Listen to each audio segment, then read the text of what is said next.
Hello students, welcome to WB online home tuition. আশা করি তোমরা সবাই ভালো আছো। তো আজকে আমি তোমাদের সাথে শেয়ার করব কোচ মোহাম্মদ শিক্ষা পর্ষদের অষ্টম শ্রেণীর Ray and Martin illustration solve 2025। তো আজকে আমি যে পেজটি আলোচনা করব ইংরাজির সেকেন্ড সামেটিভ এভলিউশনের মডেল কোশ্চেন পেপার 13,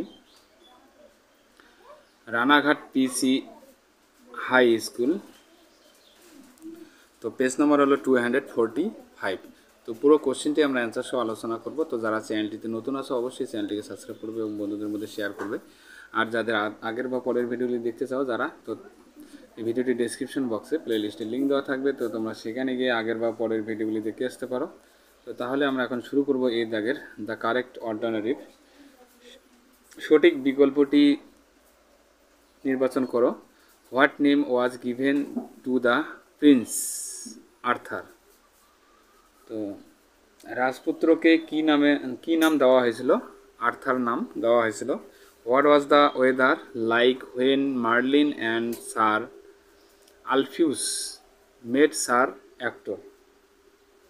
তো মার্লিন এবং স্যার আলফিউস যখন স্যার অ্যাক্টরের সাথে দেখা করেছিলেন তখন আবহাওয়াটা কেমন ছিল?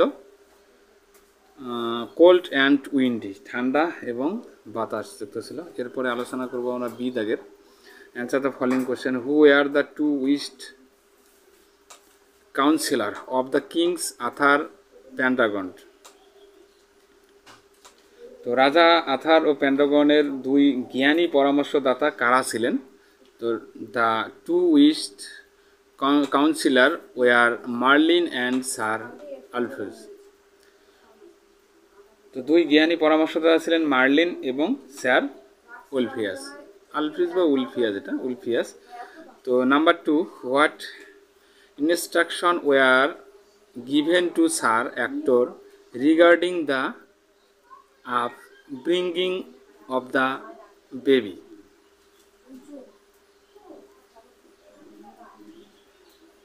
শিশুর লালন পালনের বিষয়ে স্যার অ্যাক্টরকে কি নির্দেশনা দেওয়া হয়েছিল?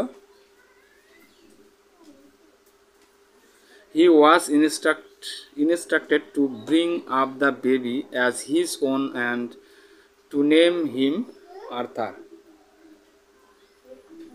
তো তাকে নির্দেশ দেওয়া হয়েছিল যে শিশুটিকে তার নিজের ছেলে হিসেবে লালন পালন করতে হবে এবং তার নাম আর্থার রাখতে হবে। Describe the situations in Britain after the king passes away. রাজা মারা যাওয়ার পর ব্রিটেনের অবস্থা বর্ণনা করো। After the king passes away, there was lawlessness. The barons fought amongst themselves and tried to seize the throne. Travelers were robbed and the peasants were unhappy.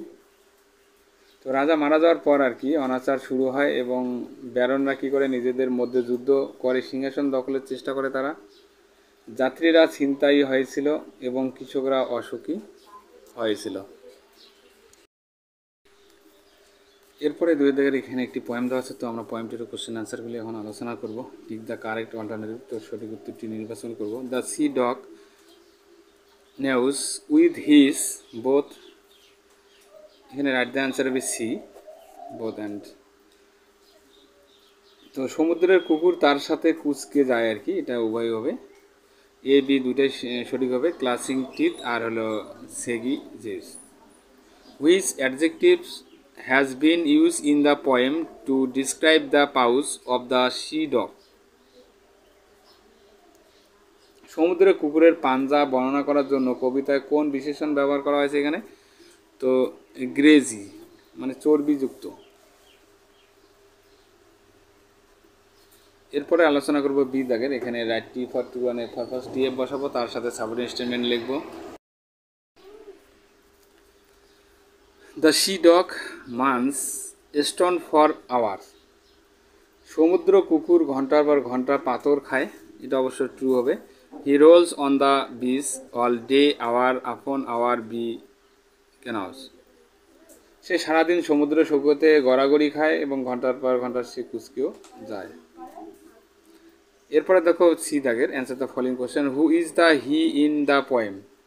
কবিতায় সে কে? The sea refers to the sea, এখানে সে বলতে সমুদ্রকেই বোঝানো হচ্ছে। তো what does the sea do all day? সমুদ্র সারাদিন কী করে? The sea rolls on the beach and gnaws like a hungry dog.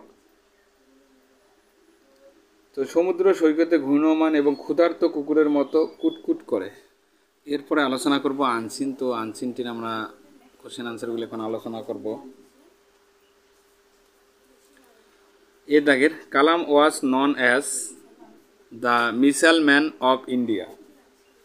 কালাম নামে পরিচিত ছিলেন ভারতের মিসাইল ম্যান আর কি, কালামকে ভারতের মিসাইল ম্যান বলা হয়। Kalam thought us to dream big. তো কালাম আমাদের শিখিয়েছিলেন বড় স্বপ্ন দেখা। বি দাগের right T for true and A for false. তো টি এ বসাবো এখানে, শুধু সাবজেক্ট স্টেটমেন্ট লিখতে হবে না। APJ Abdul Kalam was born on 15 October 1931। তো এপিজে আব্দুল কালামের জন্ম হয় 15 অক্টোবর 1931 সালে।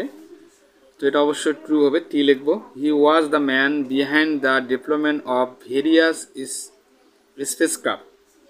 বিভিন্ন মহাকাশযানের বিকাশের পিছনে তিনি ছিলেন। এটা অবশ্যই ফলস হবে, এফ লিখবো। After becoming the president of India he started interacting with the down trodden. মানে ভারতের রাষ্ট্রপতি হওয়ার পর তিনি নিপীড়িতদের সাথে যোগাযোগ শুরু করেছিলেন, এটাও ফলস হবে, এফ লিখবো।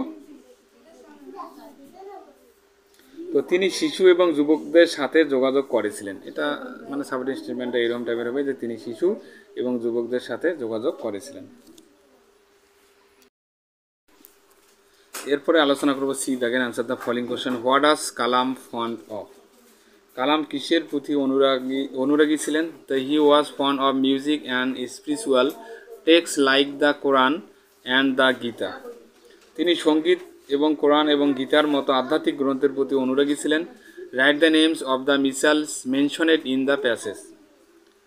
তো অনুচ্ছেদে উল্লেখিত ক্ষেপণাস্ত্রগুলির এখানে নাম লিখতে বলছে। তো এখানে একটা আছে পৃথ্বী, ত্রিশূল, আকাশ এবং অগ্নি।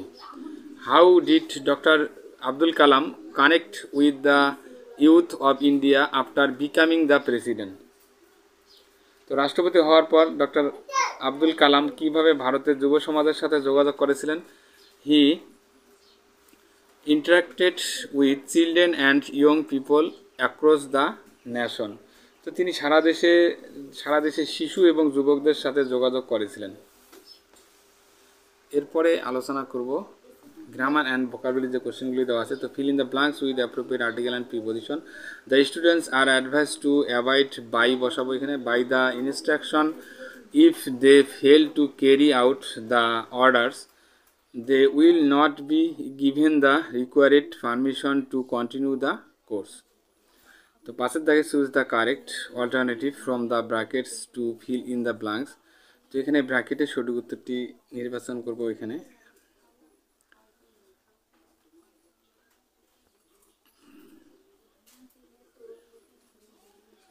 তো প্রথমেই এখানে 5-এর 1 নম্বরটি, তো আই ওয়াজ হবে এখানে। I was reading a book নাও।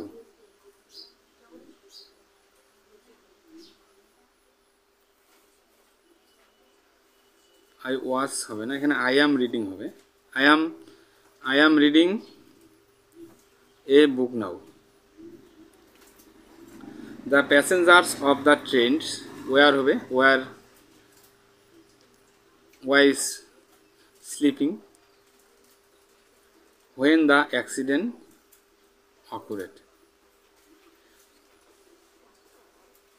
6 দাগের চেঞ্জ দ্য ভয়েস করবে এটাকে। The boy is drawing a picture. তো a picture is being drawn by the boy. এরপরে can you do this, can you do this. তো can this be done by you. Change the mode of narration করবো এটাকে। Change the mode of narration, দেখো Sajal said to his friend please wait for me here.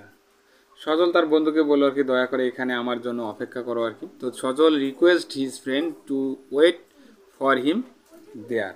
Sajal তার বন্ধুকে সেখানে তার জন্য অপেক্ষা করতে অনুরোধ করলো। The villagers said to us there will be a storm tonight. গ্রামবাসীরা আমাদের বলল আজ রাতে ঝড় হবে। The villagers told us that there would be a storm that night. The man said alas I have lost my phone. লোকটি বলল, হায় আমি আমার ফোন হারিয়ে ফেলেছি আর কি। তো the man exclaimed with so that he had lost his phone. এরপরে 8 দাগে টুয়ার্ডস ডাইরেক্টেড। তো work hard to achieve your aim in life. তো এখানে identify and write the infinitive. তো এখানে টু অ্যাচিভটা হবে, টু অ্যাচিভ, এটা আন্ডারলাইনও করে দিতে পারি।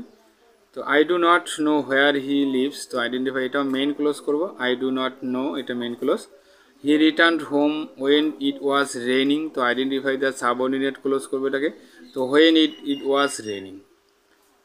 তো find out words from the unseen passage থেকে এটা খুঁজে খুঁজে লিখতে হবে।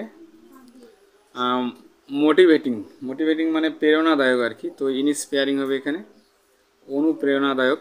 তো ইউনিটি মানে ঐক্য, তাহলে এখানে হারমোনি হবে, সম্প্রতি। ওকে। তো রাইটিং স্কিল 10 দাগের। Suppose you spend a day at your home alone. ধরো তুমি একা ঘরে একটা দিন কাটিয়েছো আর কি। তো write about 80 words in your diary how you spend the day. তা তোমার ডায়েরিতে আর কি 80টি শব্দের মধ্যে কিভাবে দিনটা কাটালে সেটা লিখতে বলছে এখানে। তো না ডেট দেব, যে দিনটি আমি কাটিয়েছিলাম, ডেট বা তারিখ দেবো এখানে। তারপর ডিয়ার ডায়েরি লিখবো। তো today I stayed home alone for the first time. তো আজ আমি প্রথমবারের মতো একা বাড়িতে ছিলাম। At first I felt a bit scared but soon I started enjoying my freedom. প্রথমে আমার কিছুটা ভয় লাগছিল, কিন্তু শীঘ্রই আমি আমার স্বাধীনতা উপভোগ করতে শুরু করেছি। I watched my favourite TV show, made some noodles for lunch and reads. এটা নুডলস হবে, noodles for lunch and read a story বুক। তো আমি আমার প্রিয় টিভি অনুষ্ঠানগুলি দেখেছিলাম। দুপুরের খাবারের জন্য কিছু নুডলস তৈরি করেছি এবং একটি গল্পের বইও পড়েছি, a story book read. I also cleaned up my room. আমি আমার ঘর পরিষ্কারও করেছি। ইন দ্য ইভিনিং, সন্ধ্যায়। I called my parents to tell them I was doing fine. সন্ধ্যায় আমি আমার বাবা মাকে ফোন করে তাদের জানালাম যে আমি ভালো আছি। ইট ওয়াজ এ কুইট অ্যান্ড পিসফুল ডে। দিনটি ছিল একটি শান্ত এবং শান্তিপূর্ণ। And I felt proud of being responsible. এবং আমি দায়িত্বশীল হতে পেরে গর্বিত বোধ করছি। তো এইভাবে আমরা একটি নির্জন দিন কিভাবে বাড়িতে কাটাচ্ছি সেটা ডায়েরিতে লিখতে পারি। তো বন্ধুরা, ভিডিওটি কেমন লাগলো অবশ্যই কমেন্ট বক্সে জানাবে, এবং নতুন হয়ে থাকলে অবশ্যই চ্যানেলটিকে সাবস্ক্রাইব করবে। তাহলে আজকে এই পর্যন্ত। Please subscribe my channel. আমার ভিডিও দেখার জন্য তোমাদের সবাইকে অসংখ্য ধন্যবাদ।